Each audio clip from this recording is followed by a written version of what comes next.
Hi, my name is Shannon Swain. I'm doing this presentation for our sociology class. The presentation is analyzing mass media and popular. Um, just to give a quick rundown of what the presentation is going to be, we had to choose a magazine that had a target demographic, and how does this magazine, what topics does it have that is popular and really hits that demographic they want, and then how does the advertisements that they have with other companies and promotion, how do they use those to attract and catch the attention of the audience that is reading this magazine. So, and how do we tie that to the sociology theories that we learned in chapters 1 through 4? So I chose the Cosmopolitan. This issue, I originally chose it because I am a part of the target demographic. The target demographic is women of ages 18 through 50, sometimes older and even younger. I remember reading the Cosmopolitan when I was younger in middle school, when I would go out to Barnes and Noble. It's just everything about womanhood.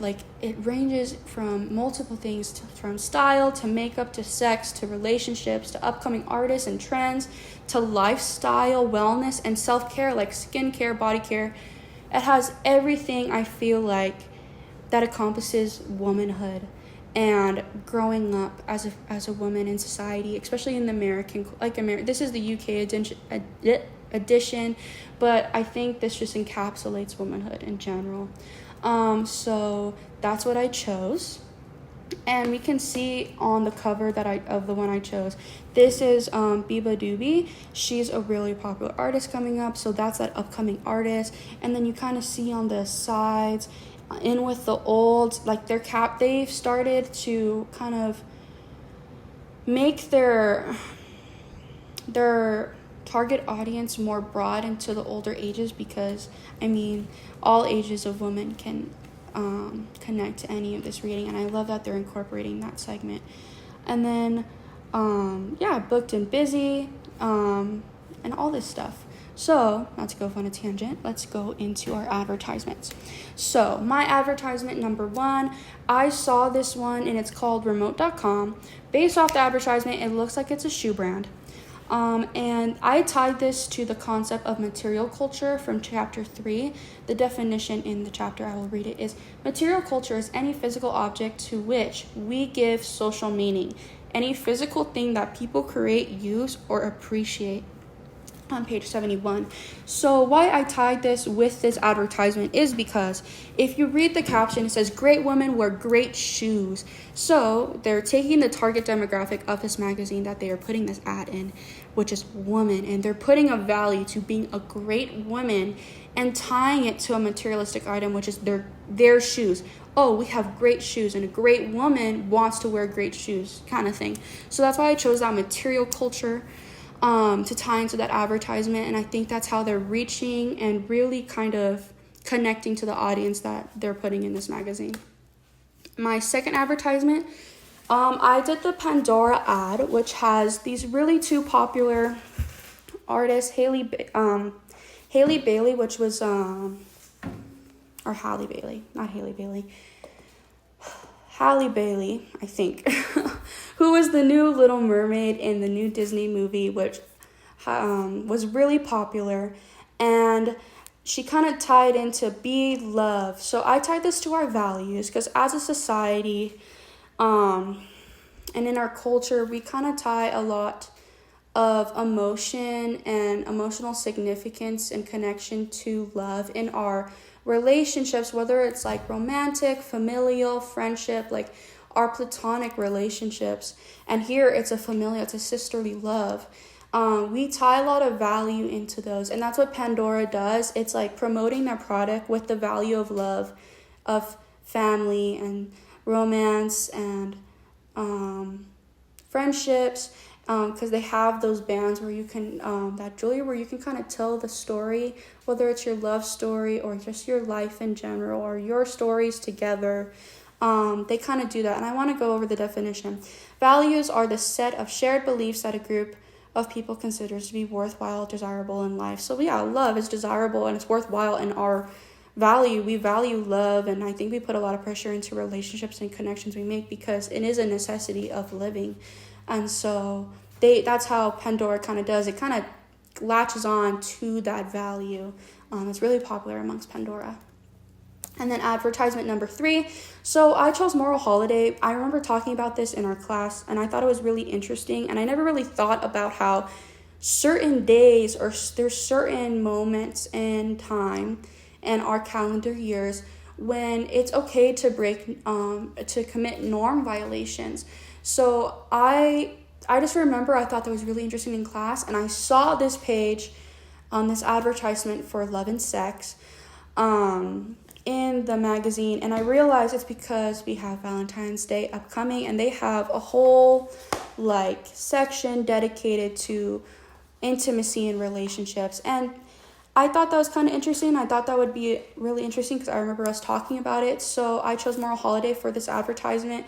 They had a whole feature in terms of intimacy and talking about that since the holiday is coming up. And I think Valentine's Day is kind of a moral holiday, especially in terms of advertisement for brands, where a lot more brands are feeling more risky in terms of breaking that violation of promoting sex. I mean, I think as a society, we have kind of moved up a little bit in terms of our sexual progressiveness and sexual identity as things have progressed over time. But I still don't think it's really common to break social norms like this. This, I feel like you won't see very often. And I thought, it's because of the moral holiday coming up of Valentine's Day and the amount of intimacy because it's a romantic day, and with romance we have intimacy, and so because of that tie, I think that's why they had a whole section dedicated to it. So I thought to use that for advertisement number 3. For advertisement number 4, I did Social Control, and there was a Winter Wellness, which is a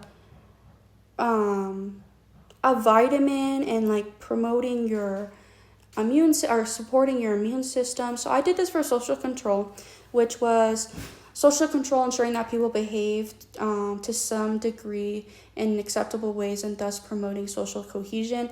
I think since before COVID, there was really no such thing as not very common to talk about, protecting your immune system so you can protect others. When you're sick, you don't want to be around others. You want to take care of your health. I don't think it was really, preventative medicine wasn't really promoted, and especially in magazines like this where it's talking about style and pop culture. You didn't really see that back then. So I thought this Winter Wellness was really interesting because I don't think you would have really seen that before COVID.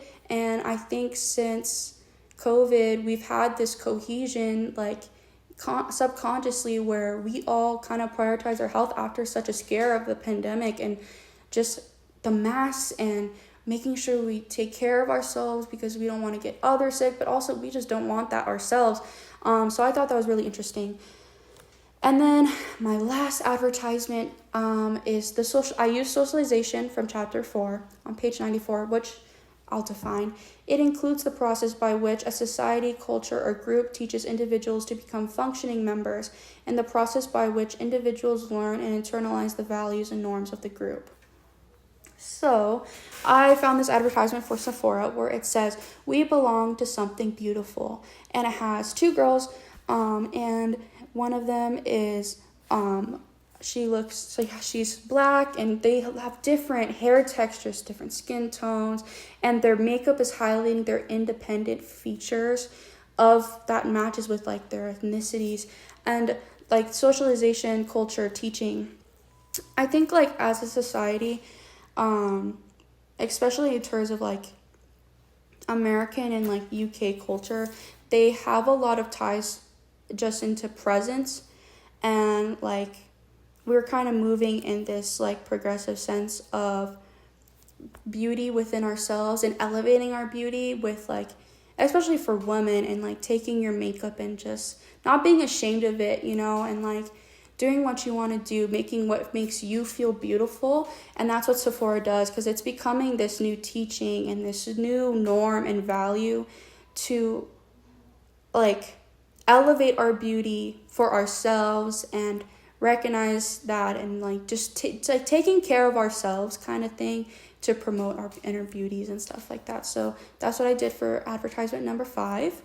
And then just kind of going into references, I'm kind of going over time, but I used the textbook for this, and then yeah, I used the Cosmopolitan. I genuinely was kind of nervous to do this assignment, but I actually had really fun. So I really had fun.